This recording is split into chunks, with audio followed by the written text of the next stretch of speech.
कभी सोचा है कि एक कार का इंजन जो हजारों आरपीएम पर घूमता है, वो गाड़ी को ट्रैफिक में इतनी आसानी से कैसे चला पाता है? इसका सारा राज छिपा है एक मैकेनिकल जादू में, जिसे हम कहते हैं गियर बॉक्स। तो आज हम इसी की दुनिया में उतरेंगे कि ये कैसे इंजन की जबरदस्त पावर को पहियों तक पहुंचने वाली एक कंट्रोल्ड, यूजफुल ताकत में बदल देता है। चलिए सीधे मुद्दे पर आते हैं। एक इंजन, मान लीजिए 3000 आरपीएम यानी रोटेशंस पर मिनट की तूफानी रफ्तार से घूम रहा है। अब जरा सोचिए, अगर हमारे पहिए भी इतनी ही तेजी से घूमने लगें तो क्या होगा? गाड़ी चलाना, अरे उसे कंट्रोल करना ही नामुमकिन हो जाएगा। तो सवाल यह है कि इंजन की इस तेज रफ्तार और पहियों की धीमी, नपी-तुली चाल के बीच ये तालमेल बैठता कैसे है? तो चलिए सबसे पहले समझते हैं इंजन की स्पीड से जुड़ी इस प्रॉब्लम को। ये हर गाड़ी को फेस करनी पड़ती है। और बात सिर्फ स्पीड की नहीं है, बल्कि पावर यानी टॉर्क और स्पीड के बीच एक सही बैलेंस बनाने की है।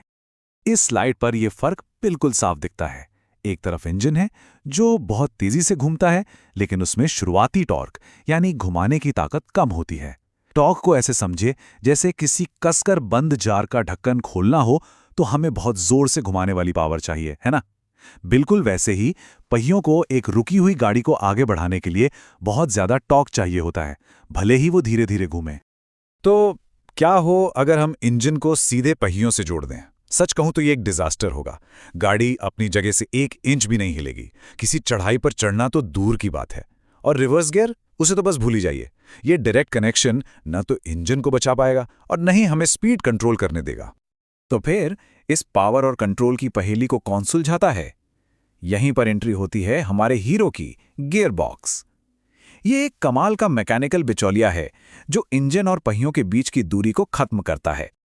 तो असल में ये गियर बॉक्स है क्या? आसान भाषा में कहें तो ये एक मैकेनिकल ट्रांसलेटर है। एक ऐसा जीनियस सिस्टम जो एक बहुत ही सीधे लेकिन पावरफुल नियम पर काम करता है। ये गियर्स का इस्तेमाल करके स्पीड को टॉर्क में और टॉर्क को स्पीड में बदलता है। मतलब ये एक तरह का सौदा है। एक चीज पाने के लिए दूसरी चीज देनी पड़ती है।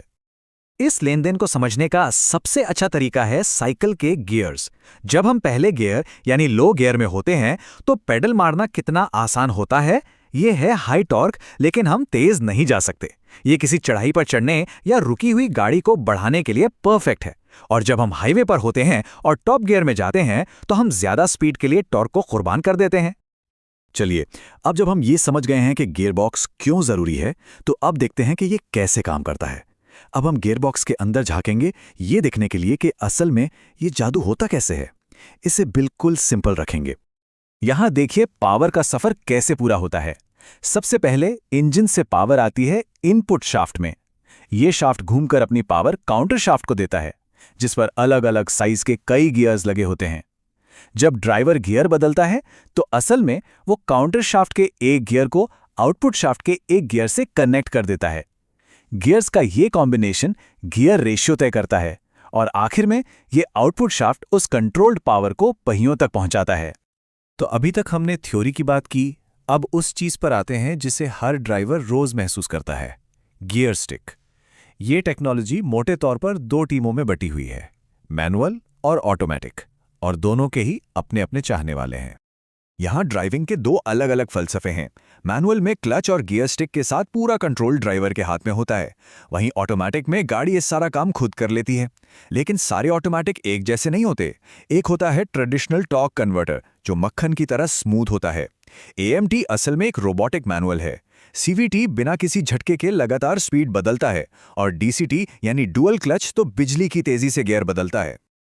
अच्छा, अब जब हम इसकी टेक्नोलॉजी समझ गए हैं तो चलिए कुछ प्रैक्टिकल बातों पर आते हैं। अपनी गाड़ी के इस बेहद जरूरी हिस्से को हेल्दी कैसे रखा जाए? अपनी गाड़ी की आवाज सुनना बहुत जरूरी है।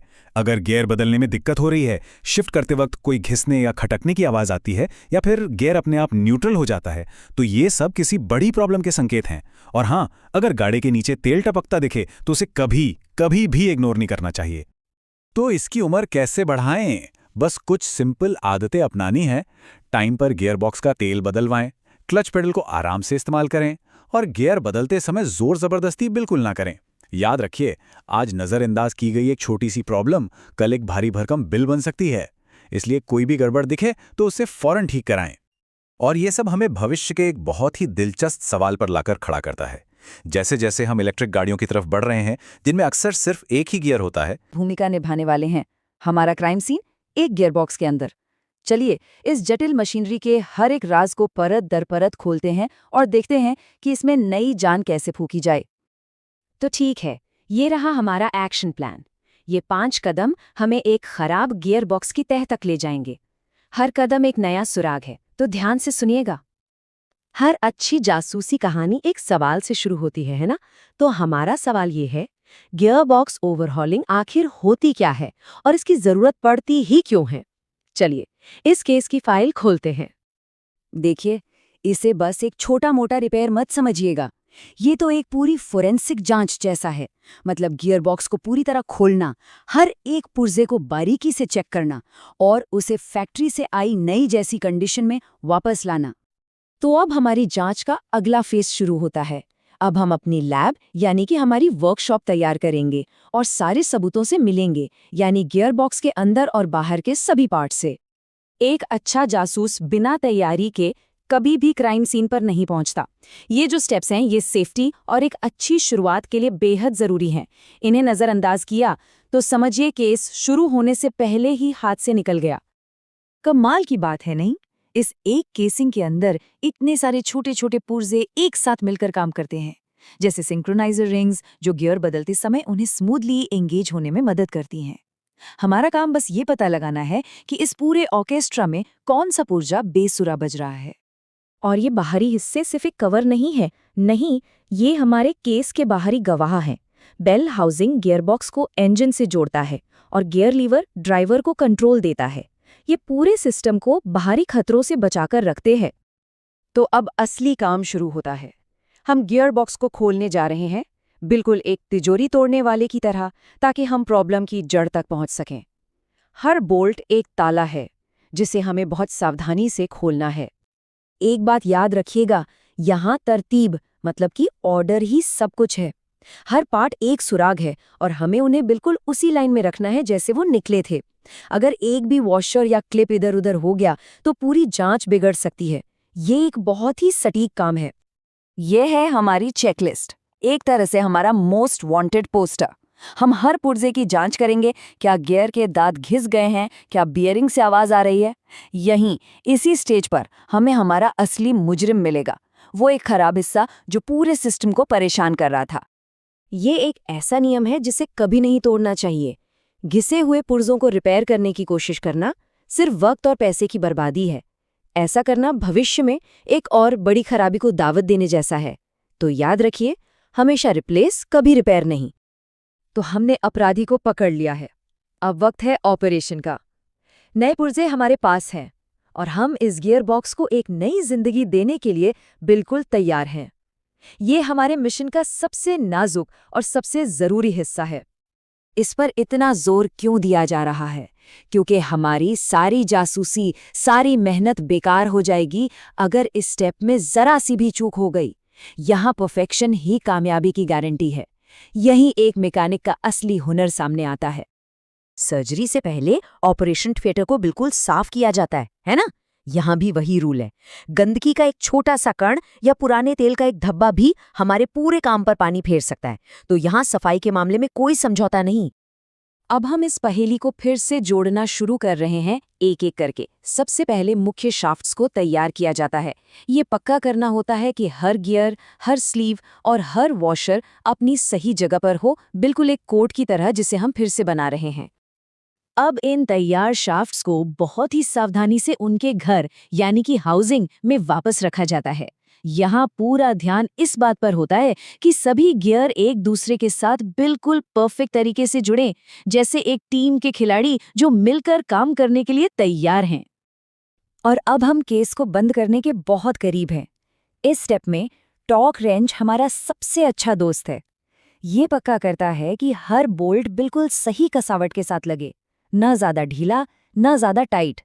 इससे लीकेज का कोई चांस नहीं रहता और केसिंग पर दबाव भी बराबर रहता है। तो अब आता है आखिरी पड़ाव। हम गियरबॉक्स को वापस उसकी जगह पर लगा रहे हैं और अब हमारे काम पर आखिरी फैसला सुनाया जाएगा। क्या हमारी सर्जरी कामयाब हुई? ये बिल्कुल वैसा ही है जैसा हमने शुरू में किया था, बस उल्टे क्रम में। हर कनेक्शन को ध्यान से जोड़ा जाता है ताकि हमारा नया जैसा गियर बॉक्स एक बार फिर से गाड़ी की धड़कन बन सके। सब कुछ वापस अपनी जगह पर है और अब आता है वो पल, सच्चाई का पल। क्या हमारी ये मैकेनिकल जासूसी कामयाब रही? ये चेकलिस्ट ही हमारा फाइनल फैसला है।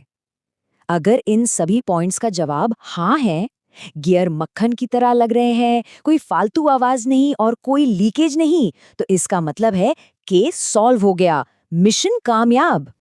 तो हमने देखा कि कैसे एक बहुत ही मुश्किल दिखने वाली मशीन को एक लॉजिकल कहानी की तरह स्टेप बाय स्टेप समझा जा सकता है। इस तरीके से तो लगभग किसी भी चीज के राज खोले जा सकते हैं। तो अब सवाल ये है कि अगली कौन सी मशीन है जिसे आप समझना चाहेंगे।